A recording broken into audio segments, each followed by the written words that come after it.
suatu perkara mengikuti tidak lain karena itu merupakan hukum syara yang diistimbatkan dan diterapkan oleh Umar. Sama halnya dengan mengikuti hukum yang telah diistimbatkan oleh Imam Abu Hanifah, Imam Syafi'i, Imam Ja'far dan sebagainya. Bukan diikuti karena itu adalah peristiwa sejarah. Jadi sejarah tidak mendapatkan porsi dalam pengambilan peraturan atau untuk mengetahuinya. Lebih dari itu, untuk mengetahui apakah peraturan itu pernah diterapkan atau tidak, juga tidak dapat diambil dari sejarah melainkan dari fikih, sebab setiap periode memiliki problematikanya sendiri yang dipecahkan dengan peraturan. Untuk mengetahui peraturan apa yang digunakan untuk memecah problematika tersebut, kita tidak dapat merujuk kepada peristiwa sejarah. Sejarah hanya memberi kita tentang berita atau informasi yang menyangkut kejadian di masa lampau. Kita harus kembali pada peraturan yang pernah diterapkan, yang tidak lain adalah fikih Islam. Setelah kita kembali kepada fikih Islam, di dalamnya tidak dijumpai satu peraturan pun yang diambil kaum muslim berasal dari bangsa-bangsa lain, dan tidak ada satu peraturan pun yang ditetapkan oleh kaum muslim berdasarkan pendapatnya semata. Yang kita jumpai adalah bahwasanya peraturan tersebut seluruhnya terdiri dari hukum-hukum syara yang diistimbatkan dan dari syara, dan bahwasanya kaum muslim selalu bersikap tegas dan memurnikan fikih dari pendapat hasil istimbat yang lemah, sampai-sampai mereka melarang mengikuti pendapat yang lemah sekalipun berasal dari segi mujtahid mutlak. Lanjut dikit lagi. Ya, lanjut. Ya, dikit lagi satu itu lagi yang sedikit. Karena itu tidak ada satu sistem perundang-undangan di seluruh dunia Islam yang mengandung satu hukum selain dari fikih Islam. Yang ada hanya fikih Islam saja. Fakta ini yaitu hanya ada satu-satunya teks fikih bagi satu umat tanpa ada teks yang lain, adalah bukti yang menunjukkan bahwa umat tidak pernah menggunakan teks apapun dalam pembuatan perundang-undangannya selain dari nas. Ya, baik. Nah, jadi di sini diperjelas lagi ya bagaimana sikap kita dalam melihat sejarah ya. Dan kita harus betul-betul hati-hati gitu loh dalam melihat sejarah. Apalagi kalau kita bicara tentang perundang-undangan, tentang aturan ya. Itu penting sekali gitu, karena jawabannya bisa berbeda. Sama kayak kita melihat sejarah Indonesia gitu ya. Kita harus benar-benar melihat kembali undang-undang yang dibentuk ya, Undang-Undang Dasar 45, lahirnya Pancasila dan sebagainya. Itu yang kita lihat adalah apa yang melatar belakangi itu bisa terbentuk, itu bisa sampai sekarang menjadi dasar-dasar yang diterapkan di kita saat ini gitu ya. Dan itu kita dengan membaca Fakro ini aja kita sudah dilatih untuk menjadi ahli sejarah ya, untuk bisa teliti dengan sejarah. Jadi ada kaidah-kaidah sebagai sejarawan pun juga ini dipakai kaidah ini. Jadi kalau sejarawan itu menulis sebuah kitab sejarah, sebuah kisah peristiwa, dia harus pintar memilah-milah mana yang hukum, mana yang menjadi dasar keputusan daripada pelaku sejarah itu. Nah, jadi perlu hati-hati sekali. Adapun dari segi sumber pengetahuan tentang peraturan, hal ini dapat diambil dari buku-buku fikih Islam. Nah, ini ya. Kalau peraturan kita tidak boleh mengambil dari sejarah, tapi dari buku fikihnya, gitu ya. Kalau kita mau pengen tahu peraturan apa yang sedang berlaku, maka kita harus lihat pada saat itu dia sedang merujuk pada buku peraturan apa gitu, teksnya teks mana gitu ya, buku fikih apa gitu. Sedangkan sumber pengambilan hukum atau istimbat dapat diketahui dari pengambilan dalil-dalil yang rinci ya. Itulah sebabnya tidak dibenarkan meletakkan sejarah sebagai rujukan atau sumber bagi peraturan Islam, baik dilihat dari segi pengetahuan tentang peraturan maupun dari segi pengambilan dalil-dalilnya. Dengan demikian tidak dibenarkan menjadikan sejarah Umar bin Khattab, Umar bin Abdul Aziz, Harun Ar-Rasyid dan lainnya sebagai sumber hukum. Kadang-kadang kan kita kalau melihat, wah itu waktu masa Harun Al-Rasyid itu kaum muslimin itu nggak ada yang miskin ya, semuanya cukup, kehidupannya cukup. Ini apa yang membuat semuanya seperti itu? Pasti ini ada perlakuan dari Harun Ar-Rasyid itu ya. Pasti mereka menerapkan sesuatu yang ibaratnya memberlakukan hukum di masyarakat dengan baik. Itu sudah pasti.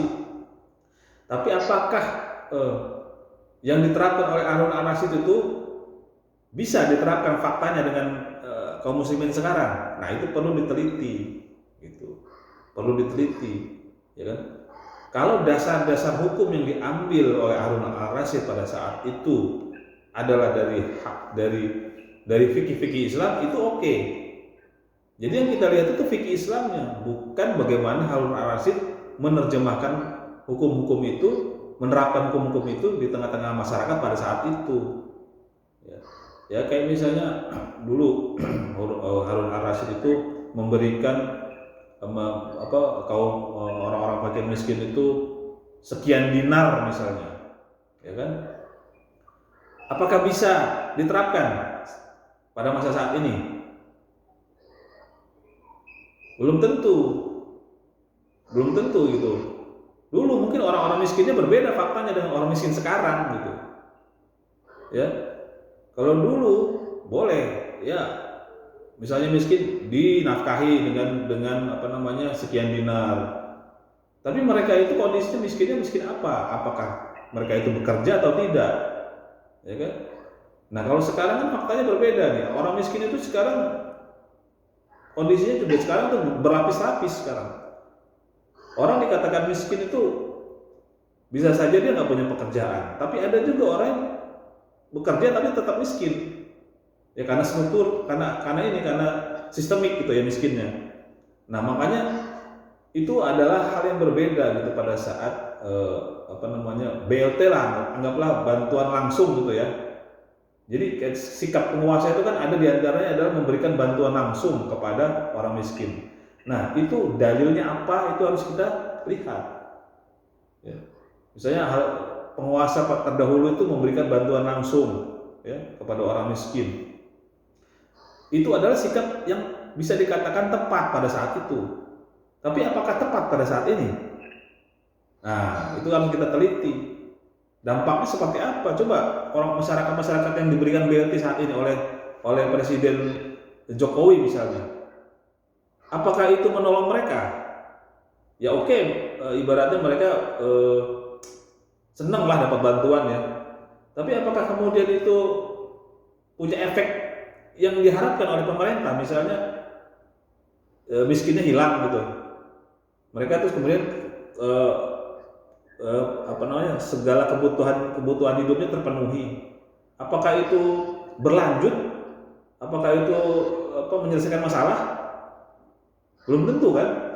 Itu kan semacam kayak praktis aja gitu. Jadi mungkin karena saat itu sudah kelaparan dia dikasih makan, ya itu benar-benar solusi yang praktis.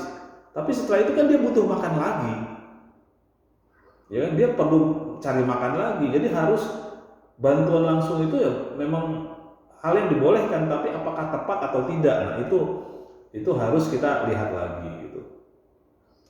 Jadi memang nggak serta-merta benar gitu loh. Jadi setiap keputusan di masa lampau itu belum tentu bisa tepat di masa yang saat ini gitu. Ya. Nah itu contoh ya bagaimana kita tuh harusnya berdalil bukan pada sejarah yang dulu di masa lampau pernah berlaku, tetapi berdalil pada fikih Islam gitu. Kan fikih Islam tuh luas banyak. Jadi kalau kita bicara fikih itu ya, itu bisa banyak pendapat gitu. Nah kita bisa mengambil di antara pendapat itu selama pendapat itu sesuai sejalan dengan syariat. Misalnya ini dibolehkan, yang ini tidak boleh. Karena khasanah fikih Islam itu adalah harta kekayaan kaum muslimin gitu loh. Itu maksudnya bagi penguasa ya, fikih Islam itu menjadi rujukan utama untuk bisa dia mengambil keputusan gitu. dalam menerapkan hukum di tengah-tengah masyarakat. Gitu. Bukan dari pelaku sejarah, kembali lagi bukan dari rujukan sejarah, bukan, tapi dari fikih-fikih Islam. Dan karena pada dasarnya ya setiap zaman itu kan ada ada apa namanya, ulama yang selalu dia itu beristimbat, dia selalu melihat fakta-fakta ini hukumnya apa, dia akan selalu mencari itu. Jadi dan dia mengambil dari rujukan Islam, rujukan fikih Islam. Nah harusnya kalau misalnya seorang penguasa yang sadar betul bahwasanya syariat Islam itu tidak bisa dilepaskan dari kaum muslimin, maka dia harusnya merujuk kepada ulama-ulama yang masih hidup di zaman itu, gitu loh. Ya, para umarohnya itu harusnya lebih dekat gitu loh dengan para ulama gitu, karena dia sendiri sadar gitu ya. Kalau misalnya umarohnya sadar ya, dia harusnya lebih dekat kepada ulama untuk mendapatkan informasi fikih-fikih ya, apa yang tepat untuk dia ambil keputusan untuk bisa diterapkan di masyarakat gitu. Nah sekarang kan kondisinya nggak begitu. Pemimpin-pemimpin kaum muslimin yang ngakunya Islam, tapi mereka itu nggak peka gitu dengan kebutuhan syariat Islam di tengah-tengah kaum muslimin gitu. Mereka tuh nggak sadar gitu. Sehingga mereka itu ya itulah tadi, karena pola sekuler tadi itu di kepalanya itu yang berlaku adalah undang-undang buatan masyarakat, buatan manusia, undang-undang DPR, undang-undang hasil orang-orang yang ada di DPR itu aja yang ada di kepala, tapi bukan syariat Islam. Ya. Nah ini yang sangat berbahaya bagi kaum muslimin gitu. Kita ini harusnya kan rujukan kita ini adalah fikih-fikih Islam. Tapi kita undang-undang yang berlaku itu bukan fikih-fikih Islam yang tidak disupport oleh penguasa gitu loh. Ya. Kita hanya menjadi rujukan buat diri kita sendiri, buat kelompok kita sendiri gitu loh. Tapi tidak pernah fikih-fikih Islam itu dijadikan sesuatu yang berlaku di tengah-tengah masyarakat secara secara hukum yang dilegalkan oleh penguasa. Ya. Tapi dialihkan kita sama hukum-hukum yang dilegalisasi oleh sekelompok orang yang ada di DPR. Ya. Kayak hukum miras, hukum prostitusi dan lain sebagainya. Itu menjadi rujukan kita nih, ya. Padahal itu adalah produk-produk manusia gitu loh. Bukan berdasarkan dari fikih Islam gitu. Dan itu harusnya ditelaah lagi. Ada yang memang nggak bisa dikutak-atik, ya. Ada yang bisa dikutak-atik. Nah ini kayak misalnya hukum prostitusi.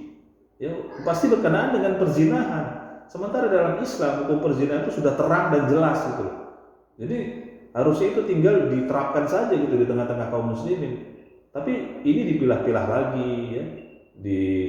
Dipikir-pikir ulang, kemudian di voting, setuju atau tidak setuju hukum tentang prostitusi, begini dan sebagainya. Sehingga tidak lagi mengambil hukum Islam itu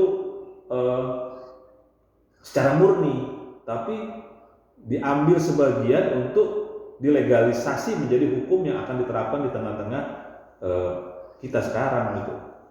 Nah itu yang terjadi pada kita sekarang ya. Jadi banyak hukum-hukum itu bukan daripada fikih Islam, tapi dari undang-undang hasil voting, hasil buah pemahaman, kecanggihan pikiran manusia-manusia yang ada di di DPR sana gitu, yang ada di kekuasaan yang sedang eksis sekarang gitu. Nah itu penting sekali ya kita menyikapi tentang fikih ya, betapa pentingnya fikih itu terhadap kaum muslimin gitu ya. Jadi bukan pelakunya tapi fikihnya ya. Nah kemudian kita lanjut,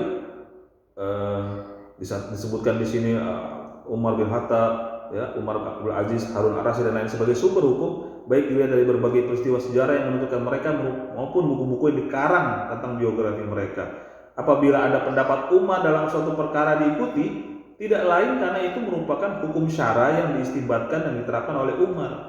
Jadi itu Umar gitu loh. itu fikih oleh Umar, bukan fikih oleh Abu Bakar, bukan fikih oleh Utsman dan lain sebagainya. Itu fikihnya Umar. Ya. Jadi kita harus sikapinya seperti itu. Karena faktanya berbeda. Fakta waktu Abu Bakar dan fakta waktu Umar itu berbeda. Waktu Abu Bakar pasca Rasulullah meninggal, itu kan banyak yang murtad. Nah itu kita harus pahami itu. Mengapa Abu Bakar itu mewajibkan zakat? Karena banyak orang yang keluar nggak mau ngasih duit lagi, nggak mau memberikan uangnya untuk perjuangan Islam lagi itu. Karena banyak yang murtad, maka Abu Bakar keras di situ. Dia perlu mengambil keputusan hukum yang tepat, yaitu apa? Mewajibkan semuanya berzakat. Kalau enggak mereka akan diperangi. Pada saat sudah Umar itu kaum muslimin sudah agak sedikit terkondisikan faktanya. Nah itu kan fakta yang berbeda kan? Artinya Umar itu sudah bisa melonggarkan zakatnya. Kenapa? Karena orang sudah mulai taat, bayar zakat dan sebagainya. Maka kita dapati berbeda itu. Tapi rujukannya benar gitu. Rujukannya dari Rasulullah, dari Allah dan Rasul gitu. Walaupun faktanya, walaupun sikapnya berbeda, sikap Umar dan sikap Abu Bakar itu berbeda. Tapi itulah cara gitu. Itulah bagaimana fikih gitu loh. Itulah bagaimana fikih gitu ya. Nah, jadi kita harus bisa punya pandangan seperti itu ya, menyikapinya ya. Jadi semua hal yang dengan mengikuti hukum yang telah diistibatkan oleh Imam Abu Hanifah, Imam Syafi'i, Abu Ja'far dan sebagainya, bukan diikuti karena itu adalah peristiwa sejarah, tapi diikuti karena itu adalah bagian daripada fikih Islam ya. Jadi sejarah tidak mendapatkan porsi dalam pengambilan peraturan atau untuk mengetahuinya. Lebih dari itu, untuk mengetahui apakah peraturan itu pernah diterapkan atau tidak, juga tidak dapat diambil dari sejarah melainkan dari fikih. Jadi intinya fikih ya. Bukan sejarah kalau kita pengen melihat sumber hukum ya. Untuk mengetahui peraturan apa yang digunakan untuk memecahkan problematika tersebut, kita tidak dapat merujuk kepada peristiwa sejarah. Sejarah hanya memberitahu kita tentang berita atau informasi yang menyangkut kejadian di masa lampau. Ya. Jadi cuma sekedar informasi sejarah itu. Ya. Tapi kalau rujukan hukum tidak boleh dari sejarah. Ya. Dan itu jelas ya. Nah, kembali ya, setelah itu kita kembali kepada fikih Islam. Di dalam tidak dijumpai satu peraturan pun yang diambil kaum muslim berasal dari bangsa-bangsa lain, dan tidak ada satu peraturan pun yang diterapkan oleh kaum muslim berdasarkan pendapatnya semata. Yang kita jumpai adalah bahwasanya peraturan tersebut seluruhnya terdiri dari hukum-hukum syara yang diistimbatkan dari dalil-dalil syara, dan bahwasanya kaum muslimin selalu bersikap tegas dalam memurnikan fikih dari pendapat atau hasil istimbat yang lemah ya. Sampai-sampai mereka melarang mengikuti pendapat yang lemah sekalipun berasal dari seorang mujtahid mutlak. Nah itu, kita itu kaum muslim itu dijaga dari pendapat-pendapat yang kuat. Justru malah itulah Islam, itulah kehebatannya Islam. Setiap hukum itu ya ditelaah mana yang cocok buat mana yang pas untuk kaum muslimin saat ini. Mana yang paling kuat dalilnya. Itu yang diambil, itu yang diterapkan gitu. Siapa yang berhak untuk menerapkan, yang berhak untuk berpendapat seperti itu? Para ulama. Para ulama itu kayak dokternya gitu ibaratnya. Dia dokter, dia punya banyak kumpulan ilmu fikih, dia bisa mengambilkan kumpulan-kumpulan itu, kemudian dia bisa resepkan kepada umat pada apa yang cocok penyakitnya misalnya ini, maka ini obatnya. Gitu. Nah, itu para ulama itu. Jadi kita tuh diberikan kekayaan ilmu fikih ya. Itu para ulama itu memanfaatkan untuk menjadikan resep problematika umat saat ini. Apa misalnya resep penyakitnya? Ya kayak misalnya sekarang penyakitnya di mana-mana kan? Ya umat Islam ini banyak yang terperosok pada pemahaman Barat, kemudian banyak melakukan terperosok pada hal-hal yang sifatnya maksiat, dan itu semua sudah diingatkan semua, dan itu semua ada obatnya. Semua problematika yang terjadi saat ini itu obatnya melalui syariat ya. Melalui fikih. Fikih itu adalah kumpulan-kumpulan bagaimana syariat bisa diterapkan gitu loh dengan fikih gitu. Nah itu jadi faktanya kita tidak pernah, kaum muslimin tidak pernah pakai hukum selain hukum fikih Islam ya. Jadi aneh kalau kita saat ini banyak undang-undang dan lain sebagainya itu berdasarkan dari Barat, kemudian kita dipaksa untuk mengikuti aturan-aturan itu. Kita nggak pernah itu diterapkan kepada kita hukum-hukum lain selain hukum Islam gitu. Nah ini yang sangat miris ya kondisi saat ini. Maka itulah kita yang sadar, yang punya kesadaran ini memperjuangkan itu untuk kembali menerapkan hukum-hukum Islam itu menjadi hukum yang bisa hidup di tengah masyarakat, bisa hidup dan bisa menjadi panutan bagi kita untuk kita menjadi acuan kita dalam bermasyarakat gitu. Nah jadi itulah ya kondisinya kalau kita lihat dengan kondisi yang sekarang. Jadi kita nggak pernah menerapkan peraturan selain peraturan hukum Islam. Ya. Kita selalu mengacu pada fikih hasil daripada istibat para ulama. Ya. Kemudian karena itu tidak ada satu sistem perundang-undangan di seluruh dunia Islam yang mengandung satu hukum selain dari fikih Islam. Yang ada hanya fikih Islam saja. Fakta ini yaitu hanya ada satu-satunya teks fikih bagi satu umat, ya, tanpa ada teks yang lain. Jadi kita nggak perlu teks-teks dari buku-buku teori-teori ekonomi Barat dan lain sebagainya, kita nggak perlu. Dalam Islam itu sudah cukup fikih ekonomi itu ada banyak sekali yang bisa kita ambil. Kita mau jadi pedagang, itu fikih perdagangan itu banyak sekali yang bisa kita ambil. Kita nggak perlu lagi lihat baca-baca buku-buku bagaimana berjualan orang-orang Barat, bagaimana para pedagang-pedagang itu, orang-orang Barat itu berjualan itu supaya bisa mengumpulkan harta sebanyak-banyaknya. Kita nggak perlu itu. Kita cukup dari baca buku-buku fikih saja. Ya. Karena fikih itu adalah ilmu terapan syariat. Ilmu terapan syariat ada banyak. Tinggal kita mau ambil atau enggak gitu ya. Nah itulah harusnya kita juga bersikap ya kaum muslimin saat ini. Jadi nggak literatur Barat itu hanya buang-buang waktu aja kalau kita baca. Ya. Memang kita perlu baca itu untuk sebagai perbandingan. Tetapi untuk sebagai sesuatu yang untuk kita jalani, ya. Kita nggak usah baca-baca begituan, kita cukup ambil literatur Islam aja. Misalnya kita sebagai lawyer, ya, sebagai orang yang pembela hukum, ya belajar aja fikih-fikih hukum Islam seperti apa, untuk bisa dasar kita untuk berbuat, bersikap dan lain sebagainya. Dan mungkin banyak hal yang lain gitu ya. Itu baru contoh aja, baru misalnya perdagangan atau misalnya kedokteran, misalnya pendidikan dan lain sebagainya, itu banyak sekali lah gitu. Kalau kata Ustadz Budi itu nggak ada habis-habisnya. Ya, kalau kita baru bicara pendidikan itu kitab-kitab tentang pendidikan itu luar biasa banyak, berlimpah. Cuma kita nggak ada yang mau ngambilnya, nggak mau ada yang mau mengambil untuk kita terapkan. Ya. Kita tuh kadang-kadang itu tadi kita tuh punya sindrom sama seperti umat Islam di masa zaman-zaman keruntuhan. Kita tuh silau dengan peradaban Barat, ya. Padahal peradaban Islam itu lebih gemilang gitu ya. Cuma kita redup gitu, kita nggak mau ngambil ke sana. Nah itu saya rasa itu ya. Jadi di Fakro ini kita makin ditegaskan bahwasanya sejarah hanya memberitahu kita tentang berita, tentang informasi menyangkut kejadian di masa lampau. Itulah porsi sejarah. Ya. Jadi cuma informasi aja sejarah itu. Jadi kita cuma bisa begitu ya, berarti dulu bersikap ya para pelaku sejarah itu dulu sikapnya seperti itu. Jadi cuma informasi aja, bukan rujukan hukum. Ya. Kembali lagi itu bukan rujukan hukum. Ya. Jelas ya? Ada yang perlu dikonfirmasi atau tambahan silahkan, atau ada yang belum jelas atau pertanyaan silahkan.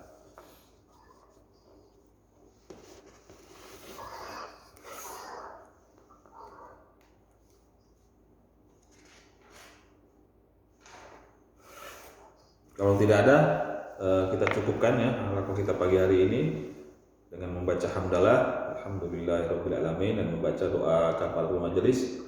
Subhanakallahumma wa bihamdik asyhadu an la ilaha illa anta astaghfiruka wa atubu ilaik. Wa sallallahu ala sayyidina nabiyina Muhammadin wa alihi washabihi wasallam. Aqulu qouli hadza wa astaghfirullahalazim li wa lakum. Wassalamualaikum warahmatullahi wabarakatuh. Terima kasih Mas Atta ya, Mas Khairul. Terima kasih. Ya, barakallahu fiik.